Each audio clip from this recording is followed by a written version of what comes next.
we have to distill down what we do here with Abstract Ice. We're really just trying to make the cocktail experience magical.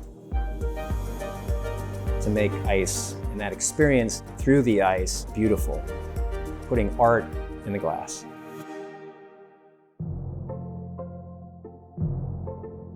My first experience with ice, the thing that put the light bulb off in my head, happened like years before I started this business. I went to a bar in Shibuya, Tokyo, and the bartender pulled out this chunk of ice, about that big, and an ice pick, and he starts like literally hand chopping this thing into this perfect sphere. When I had returned back to the United States, I'd visit bars and they'd be pouring this fantastic portfolio of single malts and whatnot over this really crummy ice. It's like, wow, that just doesn't make sense. Todd and I known each other for a long time. The whole time we were at Lagunitas, Todd had this story about the Japan ice. When Todd and Leon called, they mentioned that they wanted to start this craft ice company. They had this idea of, we want to be able to make manufacturing technology equipment to make clear ice. And so it started in really a garage, for lack of a better term, testing, running cycles every single day, multiple times a day, changing little variables and trying to understand, why is this ice clear, why is it not clear, and how can we improve upon it? The clarity comes from moving water from one direction over an ice-water interface, like the way ponds freeze ice. And ice does have a taste, right? So to make ice actually taste better, it's called reverse osmosis, which is basically triple filtering so that the water that we use to make our product is super pure. When we first started this journey, we looked at a very basic piece of equipment, the gold standard, and some people today, they're still using it.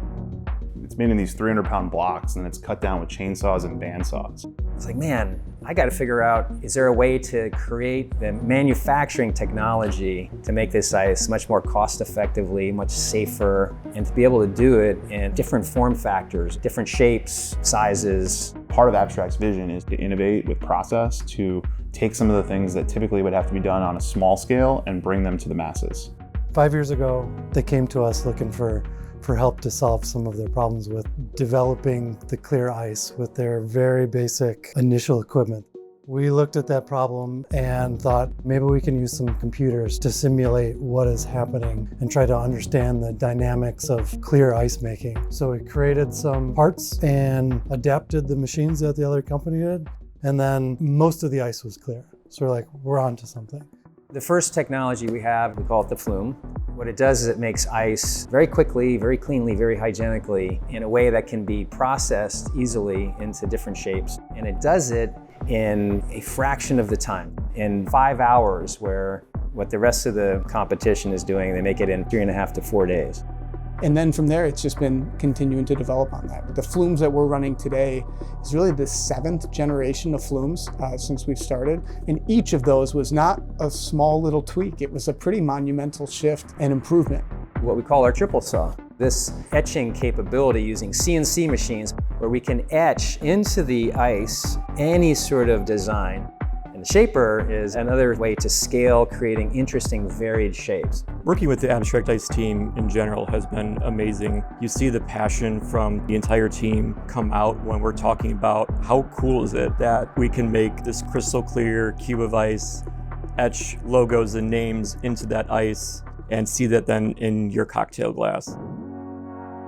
Todd and I worked really well together at Lagunitas. We have a nice strategic balance between the two of us. So I think we are afforded an audience with investors and banks because of our relationship.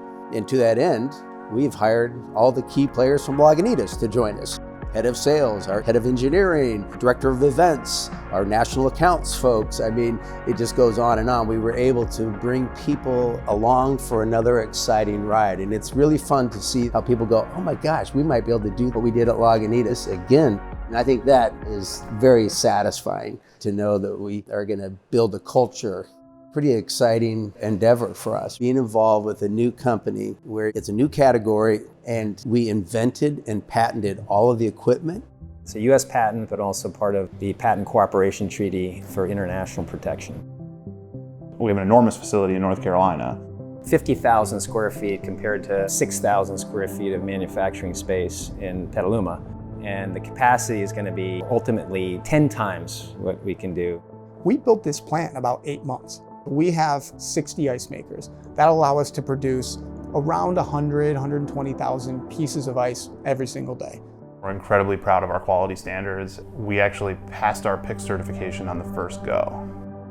I remember our first delivery in a van, with a handful of boxes in the back, to go from that to now where we have 4 different manufacturing sites and we're making tens of thousands a day, hundreds of thousands a week. When you take the time to take a step back and think about it, it's pretty incredible. Ice is the unsung hero of almost every cocktail that we enjoy. When it comes to ice, it does so many things. Ice is cold, so it brings down the temperature. It adds dilution, which opens up the drink, which gives us a little more access to the aromas, to the flavors. It also brings down the proof of the drink, so you're not drinking something that's so strong that it's offensive. The act of shaking or stirring over ice adds texture. As bartenders, the reason that we care so much about ice is because for us, it is like to chefs what fire is, what heat is for cooking. We are using ice and water and dilution and cold all as ingredients basically in every single cocktail. I would say there are very few bars in the country now that don't have some sort of large cube. Most of the time, they're made with molds, and then the cubes are not very attractive, they're cloudy. We spent a lot of resource and capital resource inventing how to make this ice super efficient so we could drive the cost down. The bar management really understands that if they could just order it along with their food through Cisco, US Food, Chef's Warehouse, Gordon's, whatever, and have it at a price that they know they can recover or even charge more for, the ease of what we've built makes it a reason why the category is going to grow. Part of the fun of working with the whole team at Abstract Ice was dialing in all of the different shapes and sizes and varieties of ice. As a bartender, it's really finding the right tool for the job. You get a lot of people who haven't really experienced this beautiful clear ice, and then they see it. People actually go, oh my gosh, look at that, I want to take a picture of it. We see that Abstract will be the catalyst that increases the usage of craft ice. As much as this is an artisanal and a craft product, it's also just bringing it back to what ice should be in its purest form. Our job is to let the bartender make beautiful cocktails and elevate that experience. A lot of the famous mixologists will say, it's about time we had good ice.